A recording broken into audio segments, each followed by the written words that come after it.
This is about two softboxes. The one on the left is one of the industry standards. It's a very good make. I've had it for about 10 years. And the one on the right is one of those unbranded ones that you can get on eBay quite cheaply.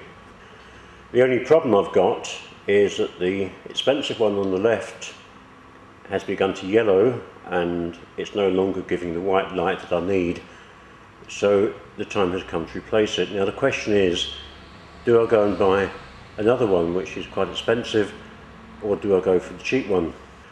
Well, I thought it might be a good idea to take a close look at both of them and see how they compare.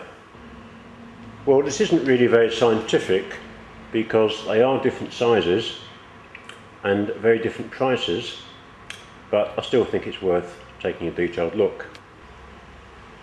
When we compare softboxes, we are more concerned really about their ease of use, their consistency, things like that.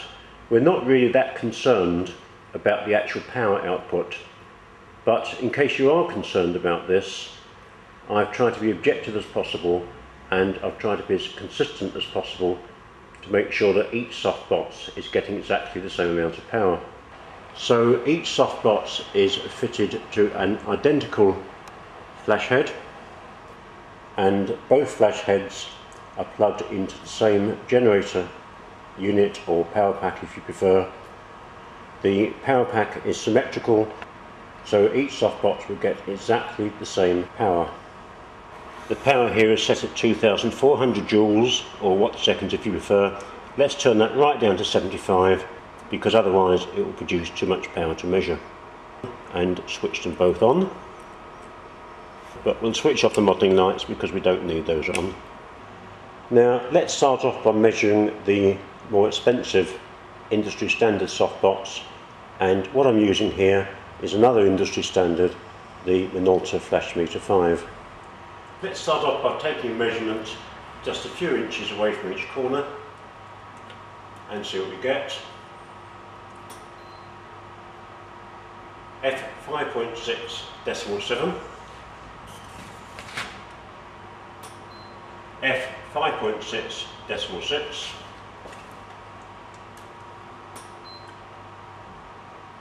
F8,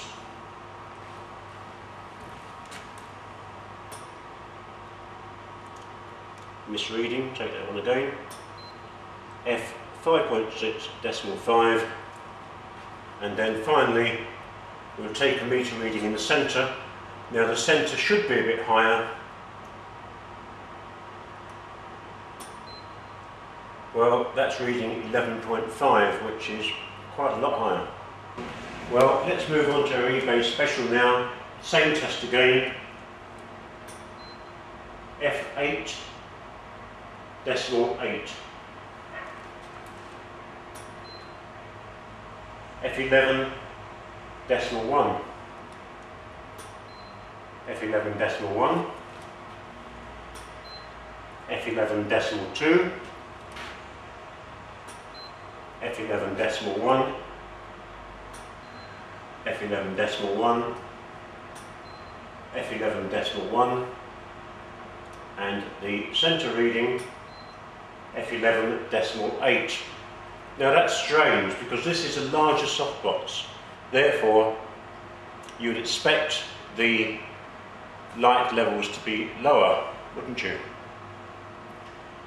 The other strange thing is that there's less difference between the centre reading and the edge reading, even though this softbox is both cheaper and quite a bit larger. What other differences do we have? Well, they're made in very different ways. This one is a sealed unit and we get at it by opening the back. And inside the unit you can see the secondary diffuser. This is the diffuser that goes between the lamp and the front diffuser.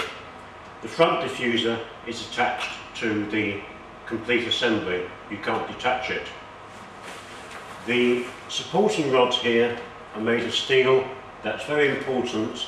Some are made of fiberglass Unfortunately, they don't last very well and they normally fail. These, I've never known these to fail. That's this one. Now this one is very different. This one has a removable front cover. It's simply fitted on with Velcro. You can take it off.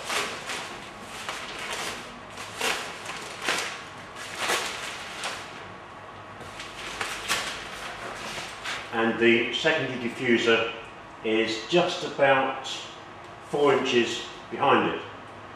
Now with either softbox, you can, if you want to use harsher lighting, you can remove this secondary diffuser. With this one, however, you can remove both the primary diffuser and the secondary diffuser.